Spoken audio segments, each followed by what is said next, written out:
Bismillahirrahmanirrahim. Assalamualaikum warahmatullahi wabarakatuh. Innal hamdalillah wassalatu ala Rasulillah. Asyhadu an la ilaha illallah wahdahu la syarikalah wa asyhadu anna Muhammadan abduhu wa rasuluhu la nabiyya ba'dah.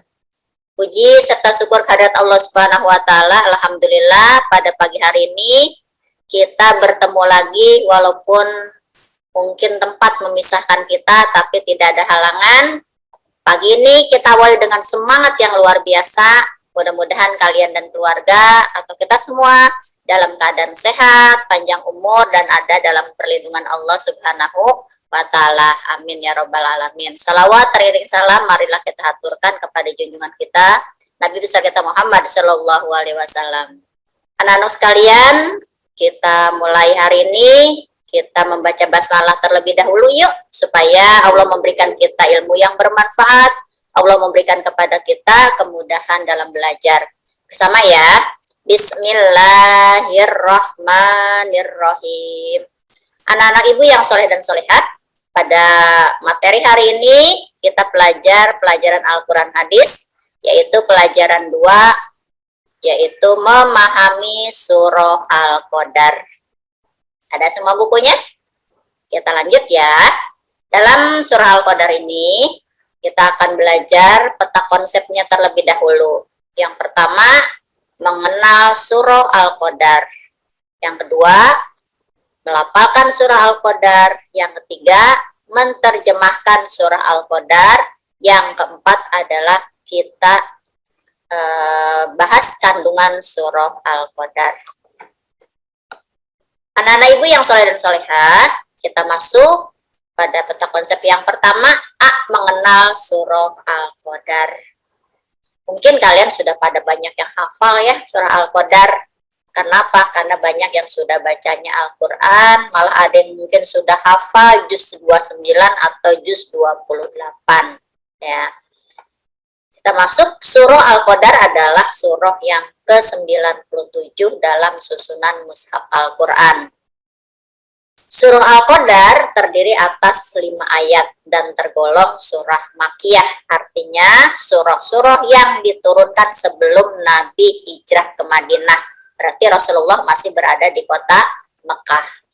Nama surah Al-Qadar sendiri diambil dari kata Al-Qadar yang terdapat dalam surah pertama. Surah Al-Qadar juga disebut surah Inna Anzalnahu. Ya, Ibu jelaskan dengan singkat saja. Secara bahasa, lafal Al-Qadar artinya kemuliaan. Nah, di dalam surat Al-Qadar ini menjelaskan tentang kemuliaan malam Lailatul Qadar. Ada 3 pokok penting yang terdapat dalam surah Al-Qadar, yaitu tentang turunnya Al-Quran. Nah, kalian punya Al-Quran semua di rumah kan ya? Nah, itu harus dibaca ya. Lalu yang kedua, adanya malam Lailatul Qadar dijelaskan di dalam surah Inna Anzal. Kemudian, turunnya malaikat ke bumi. Itu juga menjadi isi pokok dari surah Al-Qadar.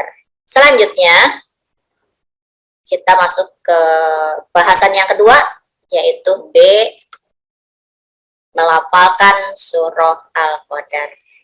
Bersama ya, kita lafalkan surah Al-Qadarnya. Mudah-mudahan kalian tambah hafal, kemudian tambah bagus bacaannya. Ada semuanya?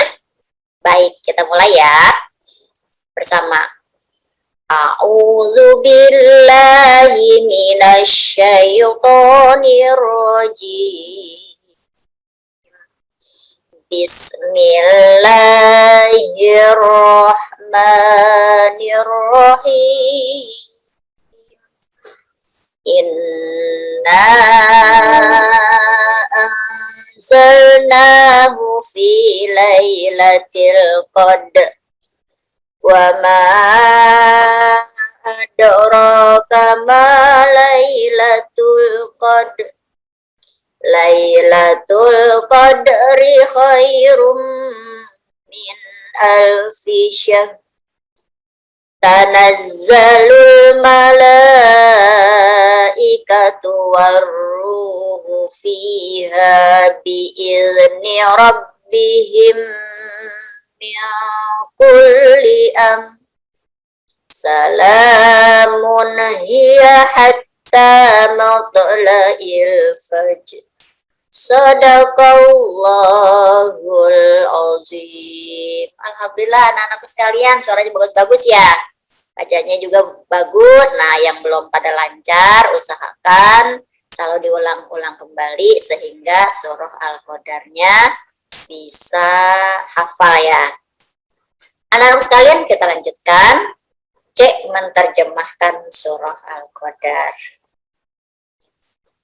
Surah yang pertama artinya sesungguhnya kami telah menurunkan Al-Quran pada malam Qadar atau malam kemuliaan. Ayat 2-nya, dan tahukah kamu apakah malam kemuliaan itu? 3, dijawab, malam kemuliaan itu lebih baik daripada 1000 bulan. Nomor 4, pada malam itu turun para malaikat dan ruh Jibril dengan izin Tuhannya untuk mengatur semua urusan. 5, sejahteralah malam itu sampai terbit fajar. Jadi kamu usahakan ya bisa menerjemahkan juga selain bisa menghafal surah Al-Qadar. Anak-anak ibu yang soleh dan solehah, kita lihat yang berikutnya adalah D kandungan surah Al-Qadar. Al-Qadar tidak ujug-ujug turun begitu saja, tapi ada latar belakang yang menyebabkan surah Al-Qadar itu diturunkan oleh Allah kepada Nabi besar Muhammad SAW. Apa sih latar belakang turunnya surah Al-Qadar? Dalam suatu kisah dinyatakan ada seorang Yahudi yang selalu beribadah sepanjang malamnya. Siang sampai sore, dia pergunakan waktunya untuk berjihad melawan musuh. Dia lakukan terus ini kegiatan ini selama berapa? Selama 1000 bulan. Kemudian Allah menurunkan surah Al-Qadar menjelaskan bahwa ada malam yang lebih baik daripada 1000 bulan. Apa malam tersebut? Kita penasaran dong, pengen tahu. Apa sih malam itu? Malam itu adalah malam Lailatul Qadar ya. Nah, malam Lailatul Qadar ini adalah malam yang lebih baik daripada 1000 bulan kalau kita mau beribadah kepada Allah Subhanahu wa taala ya. Nah, di dalam surah Al-Qadar, Allah menjelaskan bahwa Al-Quran pertama kali diturunkan pada malam Lailatul Qadar dari Lauh Mahfuz, yaitu di langit yang ketujuh, ke Baitul Izzah atau langit dunia secara keseluruhan. Nah, kemudian setelah itu diturunkan kepada Rasulullah secara berangsur-angsur selama 23 tahun ya. Nah, di dalam surah Al-Baqarah ayat 185 dijelaskan bagaimana Al-Quran diturunkan, yang mana Al-Quran diturunkan pada bulan Ramadan, yang artinya Lailatul Qadar terjadi pada malam bulan Ramadan. Anak-anak sekalian, kita lanjutkan. Lailatul Qadar adalah malam yang penuh kemuliaan. Maksudnya apabila kita beribadah, maka nilainya lebih baik daripada 1000 bulan. 1000 bulan itu berapa tahun sih? Ya, kurang lebih kira-kira ada 84 tahun. Lama. Ada orang yang usianya nyampe 84 tahun, ada juga yang tidak. Nah, jadi kita beruntung menjadi umatnya Nabi besar kita Muhammad SAW. Karena apa? Ibadah satu malam aja itu kira-kira pahalanya 84 tahun ya. Kemudian pada bulan Ramadan juga selain diperingati sebagai malam nuzul Quran pada tanggal 17 Ramadan, Rasulullah SAW juga memberikan tuntunan kepada kita umatnya, yang mana kita dianjurkan untuk beriktikaf. Apa beriktikaf? Beriktikaf itu adalah berdiam diri di masjid untuk melakukan ibadah. Kita baca Al-Quran, zikir, kemudian ibadah-ibadah sunnah yang lainnya. Jangan di masjid itu kita mau numpang tidur, ya. Jadi kita pergunakan untuk iktikaf. Biasanya keseringan di Indonesia iktikaf dilaksanakan 10 hari terakhir di bulan Ramadan ya. Jadi i'tikaf itu berdiam di masjid untuk melakukan ibadah. Kemudian kita juga dilarang dalam di masjid itu adalah untuk melakukan atau perbuatan-perbuatan tercela seperti berbohong, membicarakan kejelekan orang lain atau berkata kotor. Jadi gunakannya untuk ibadah, bukan untuk ngomong-ngomongin orang atau bergibah di dalam masjid. Begitu mulianya malam Lailatul Qadar hingga para malaikat dan malaikat Jibril turun ke bumi dengan izin Allah. Untuk ngapain? Untuk mengatur segala urusan ya. Pada malam itu juga Allah melimpahkan anugerahnya kepada kita, membuka pintu rahmatnya dan memberikan ampunan sepanjang malam sampai terbitnya fajar. Luar biasa ya.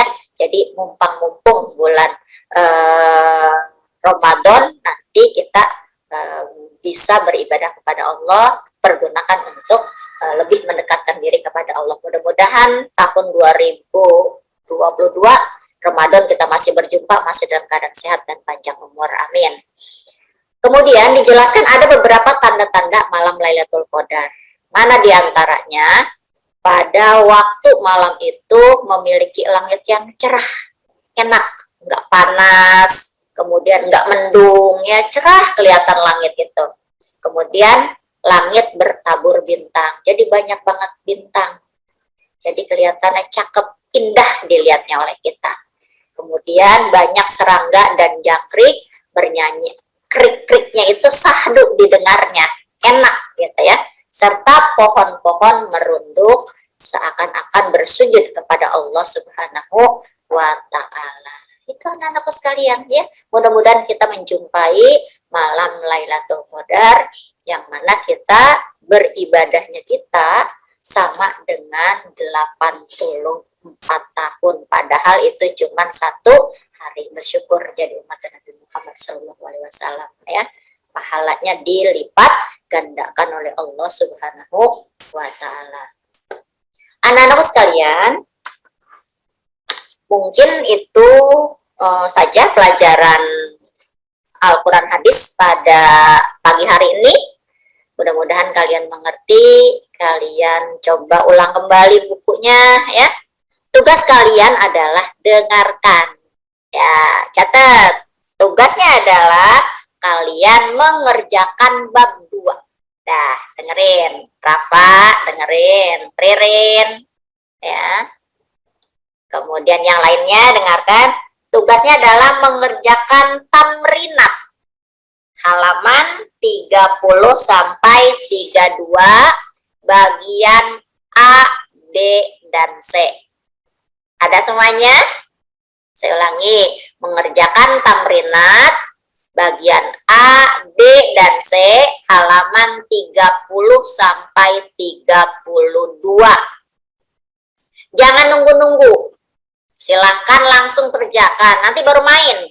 Kalau udah selesai mau udah enak ya. Padahal ringan sekali kelas 6 itu cuman 1 hari 1 pelajaran. Kalau nggak selesai terlalu ya.